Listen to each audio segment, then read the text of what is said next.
ಇಟ್ಕೊಂಡಿದೀವಿ. Protection ಏನಕ್ಕೆ ಬೇಕಿತ್ತು? ಮೀರಾ ಮನೆ ಹತ್ರ ಇದ್ದವರು ಕೆಲವರು ಗುಂಪು ಕಟ್ಕೊಂಡು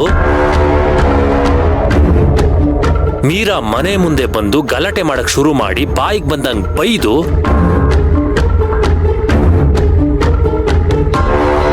ಆಮೇಲೆ ಅವ್ರ ಮನೆ ಬಾಗ್ಲು ಮುರಿದು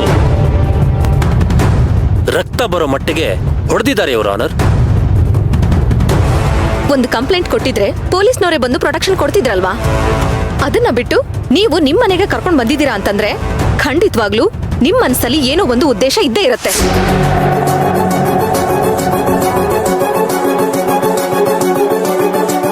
ಯುವರ್ ಆನರ್, ಅವತ್ತು ಲಾಡ್ಜ್ ನಲ್ಲಿ ಇವರು ಪೊಲೀಸ್ ಕಂಪ್ಲೇಂಟ್ ಕೊಟ್ಟು ಆ ಹುಡುಗಿಗೆ ಪ್ರೊಟೆಕ್ಷನ್ ಕೊಡ್ಸಿ ಇವ್ರು ಬಂದು ಕಾರಲ್ಲಿ ಮಲ್ಕೋಬಹುದಿತ್ತಲ್ವಾ? ಆದ್ರೆ ಯಾಕೆ ಹಾಗೆ ಮಾಡ್ಲಿಲ್ಲ? ಎರಡೂ ಸಂದರ್ಭಗಳಲ್ಲೂ ಇವರು ಯಾವುದೇ ರೀತಿಯಾದ ಕಂಪ್ಲೇಂಟ್ ನ ಕೊಟ್ಟಿಲ್ಲ. ಯಾಕೆ?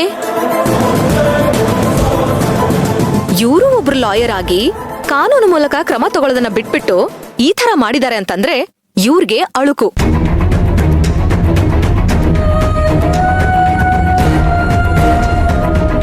ಎಲ್ಲಿ ತಮ್ಮ ಗುಟ್ಟು ರಟ್ಟಾಗ್ಬಿಡುತ್ತೋ ಅಂತ ಭಯ. ಈ ವಿಷಯವಾಗಿ ನಾನು ಮೀರಾ ಅವ್ರನ್ನ ಒಂದೆರಡು ಪ್ರಶ್ನೆ ಮಾಡಬೇಕು. ಅದಕ್ಕೆ ನೀವು ಅನುಮತಿ ಕೊಡಬೇಕು. Proceed. Thank you your honour. Meera Meera Meera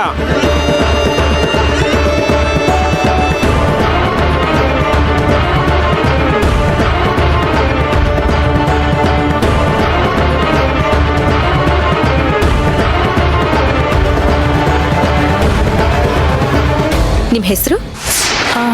Meera. ನಿಮ್ ಮನೇಲಿ ಯಾರ್ಯಾರಿದ್ದಾರೆ? ನಾನು ನನ್ನ ತಾಯಿ. ನಿಮಗೂ ಅರ್ಜುನ್ ಅವ್ರಿಗೂ ಎಷ್ಟು ದಿನದಿಂದ ಪರಿಚಯ? ನಾನು ಅವ್ರ ಅಸಿಸ್ಟೆಂಟ್ ಆಗಿ ಒಂದು 3 ತಿಂಗಳಿಂದ ಕೆಲಸ ಮಾಡ್ತಿದ್ದೀನಿ. ಓ 3 ತಿಂಗಳಿಗೆ ಇಬ್ಬರ ಮಧ್ಯದಲ್ಲೂ ಇಷ್ಟೊಂದು ಸಲ್ಗೆನಾ? I object your honour.